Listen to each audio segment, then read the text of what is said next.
ರಾಜ್ಯದಲ್ಲಿ ಮುಂಗಾರು ಮಳೆ ಅವಧಿಗೂ ಮುನ್ನವೇ ಅಬ್ಬರಿಸಿ ಬೊಬ್ಬಿರಿತಾ ಇದೆ. ಅದರಲ್ಲೂ ಪಶ್ಚಿಮ ಘಟ್ಟಗಳಲ್ಲಿ ನಿರಂತರವಾಗಿ ಮಳೆಯಾಗ್ತಿರೋ ಕಾರಣಕ್ಕೆ ಹಲವು ಜಿಲ್ಲೆಗಳಿಗೆ ಪ್ರವಾಹದ ಆತಂಕ ಈಗ ಶುರುವಾಗಿದೆ.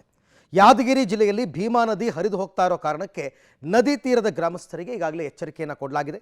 ಬತ್ತಿ ಹೋಗಿದ್ದಂತಹ ನದಿಗೆ ಅಪಾರ ಪ್ರಮಾಣದ ನೀರು ಹರಿದು ಬರ್ತಾ ಇದ್ದು ನದಿಯ ಭೋರ್ಗರೆತ ಹೆಚ್ಚಾಗಿದೆ.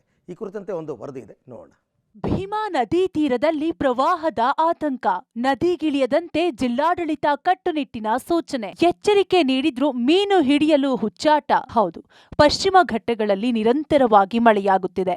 ಜೊತೆಗೆ ಜಿಲ್ಲೆಯಲ್ಲೂ ಸಹ ಮಳೆಯಾಗುತ್ತಿರುವ ಕಾರಣಕ್ಕೆ ಭೀಮಾ ಮತ್ತು ಕೃಷ್ಣಾ ನದಿ ತೀರದಲ್ಲಿ ಪ್ರವಾಹದ ಆತಂಕ ಶುರುವಾಗಿದೆ. ಅದರಲ್ಲೂ ಕಳೆದ ಒಂದು ವಾರದ ಹಿಂದಷ್ಟೇ ಸಂಪೂರ್ಣವಾಗಿ ಬರಿದಾಗಿದ್ದ ಭೀಮೆಯ ಒಡಲು ಭರ್ತಿಯಾಗಿದೆ. ನದಿಗೆ ಹೆಚ್ಚಿನ ಪ್ರಮಾಣದಲ್ಲಿ ನೀರು ಹರಿದು ಬರ್ತಾ ಇದ್ದು ಭೋರ್ಗರೆತ ಹೆಚ್ಚಾಗಿದೆ. ಹೀಗಾಗಿ ಭೀಮಾ ನದಿ ತೀರದ ಗ್ರಾಮಸ್ಥರಲ್ಲಿ ಪ್ರವಾಹದ ಆತಂಕ ಮನೆ ಮಾಡಿದೆ. ನದಿಯ ಎಡಭಾಗದಲ್ಲಿ ಯಾದಗಿರಿ ತಾಲೂಕಿನ 10 ಹಳ್ಳಿಗಳು ಬಂದ್ರೆ, ಇನ್ನು ನದಿಯ ಬಲಭಾಗದಲ್ಲಿ ವಡಗೇರ ತಾಲೂಕಿನ 10 ಹಳ್ಳಿಗಳ ಜನರಲ್ಲಿ ಪ್ರವಾಹದ ಆತಂಕ ಮನೆ ಮಾಡಿದೆ. ಗ್ರಾಮಸ್ಥರು ಎಚ್ಚರಿಕೆಯಿಂದ ಇರುವಂತೆ ಜಿಲ್ಲಾಡಳಿತ ಕಟ್ಟುನಿಟ್ಟಿನ ಸೂಚನೆ ನೀಡಿದೆ.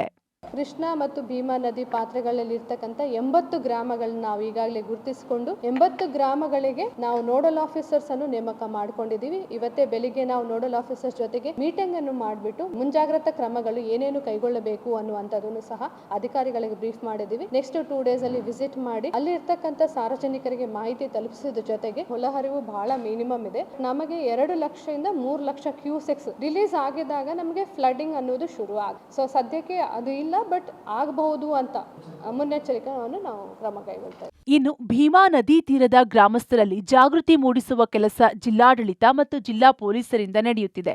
ಕಳೆದ 2 ದಿನಗಳಿಂದ ನದಿ ತೀರದ ಗ್ರಾಮಸ್ಥರಿಗೆ ಡಂಗೂರ ಹಾಗೂ ಮೈಕ್ಗಳ ಮೂಲಕ ಅನೌನ್ಸ್ಮೆಂಟ್ ಮಾಡುವ ಮೂಲಕ ನದಿ ದಡಕ್ಕೆ ತೆರಳದಂತೆ ಎಚ್ಚರಿಕೆ ನೀಡಲಾಗುತ್ತಿದೆ. ಸದ್ಯ ನದಿಗೆ ವಡಗೇರ ತಾಲೂಕಿನ ಗುರುಸಣಗಿ ಬ್ರಿಡ್ಜ್ ಕಮ್ ಬ್ಯಾರೇಜ್ನಿಂದ ಸುಮಾರು 3,000 ಕ್ಯೂಸೆಕ್ಸ್ನಷ್ಟು ನೀರು ಹರಿಬಿಡಲಾಗಿದೆ. ಹೀಗಾಗಿ ನದಿ ತೀರಕ್ಕೆ ಹೋಗದಂತೆ ಸೂಚನೆ ನೀಡಲಾಗಿದೆ. ಈ ಮಧ್ಯೆ ಜಿಲ್ಲಾಡಳಿತ ಎಚ್ಚರಿಕೆ ನೀಡಿದ್ರೂ ಸಹ ನದಿ ತೀರದಲ್ಲಿ ಮೀನು ಹಿಡಿಯುವ ಕೆಲಸಕ್ಕೆ ಮುಂದಾಗಿ ಹುಚ್ಚಾಟ ಮೆರೆಯುತ್ತಿದ್ದಾರೆ. ಕಳೆದ ಕೆಲ ದಿನಗಳ ಹಿಂದಷ್ಟೇ ಇದೇ ಭೀಮಾ ನದಿಯಲ್ಲಿ ಅಲ್ಪ ಪ್ರಮಾಣದಲ್ಲಿ ನೀರಿದ್ದಾಗಲೇ ಮೀನು ಹಿಡಿಯಲು ಹೋಗಿ ನೀರು ಪಾಲಾಗಿ 2 ಯುವಕರು ಪ್ರಾಣ ಕಳೆದುಕೊಂಡಿದ್ದಾರೆ. ಭೀಮಾ ನದಿಯಲ್ಲಿ ಇಲ್ಲಿ ತನ ನೀರಿರದೆ ಬತ್ತಿ ಹೋಗಿರ್ತಕ್ಕಂಥದ್ದು, ಈಗ ನಿನ್ನೆ ಸುರಿದಂಥ ಮಳೆಗೆ ಸಾಕಷ್ಟು ನೀರು ಬಂದು ಇರತಕ್ಕಂಥದ್ದು. ಮತ್ತೆ ಮಹಾರಾಷ್ಟ್ರ ಕಡೆ, ಮಧ್ಯಪ್ರದೇಶ ಕಡೆ ನೀರು ಬಿಡೋ ಸಂಭವ ಇದ್ದು, ಏನಾದಂದ್ರೆ 2-3 ದಿವಸದಿಂದ 2 ಮಕ್ಕಳು ಈಜಾಡ್ಲಕ್ಕೆ ಬಂದು ಶಾಲೆಯಿರಲಾರ ಸಮಯದಲ್ಲಿ ಈಜಾಡ್ಲಕ್ಕೆ ಬಂದು ಸತ್ತಿರ್ತಕ್ಕಂಥದ್ದು. ಇದಕ್ಕೇನದ ನೀರು ಬಂದು ಕೇಸಿ ಮೀನುಗಾರರಾಗಿರ್ಬೋದು ಮತ್ತು ಸಾರ್ವಜನಿಕರಾಗಿರ್ಬೋದು, ಮಕ್ಕಳಾಗಿ ಶಾಲಾ ಮಕ್ಕಳಾಗಿರ್ಬೋದು, ಯಾವ್ದಾರ ಅನಾಹುತ ಆಗೋದಕ್ಕಿಂತ ಮುನ್ನೆಚ್ಚರಿಕೆ ಜಿಲ್ಲಾಡಳಿತ ಮುನ್ನೆಚ್ಚರಿಕೆ ವಹಿಸಿ ಇಲ್ಲಿ ಪೊಲೀಸರು ನೇಮಕ ಮಾಡಿ ಯಾರು ಕೆಳಗೆ ಬಿಡದಂತೆ ಎಚ್ಚರಿಕೆ ವಹಿಸಬೇಕು. ದನಕರಗಳು ಕೂಡ ಅನಾಹುತ ಆಗಬಾರ್ದಂತಕ್ಕಂಥದ್ದು ನನ್ನ ಆಗ್ರಹ. ಒಟ್ನಲ್ಲಿ ಬರಿದಾಗಿದ್ದ ಭೀಮಾ ನದಿಯ ಒಡಲು ಸಂಪೂರ್ಣವಾಗಿ ಭರ್ತಿಯಾಗಿದ್ದ ನೀರಿನ ಭೋರ್ಗರೆತ ಹೆಚ್ಚಾಗಿ ಪ್ರವಾಹದ ಆತಂಕ ಶುರುವಾಗಿದೆ. ಇದೇ ಕಾರಣಕ್ಕೆ ನದಿ ತೀರದ ಗ್ರಾಮಸ್ಥರು ಎಚ್ಚರದಿಂದ ಇರಬೇಕಾಗಿದೆ. Rupesh, Public TV, Yadgir.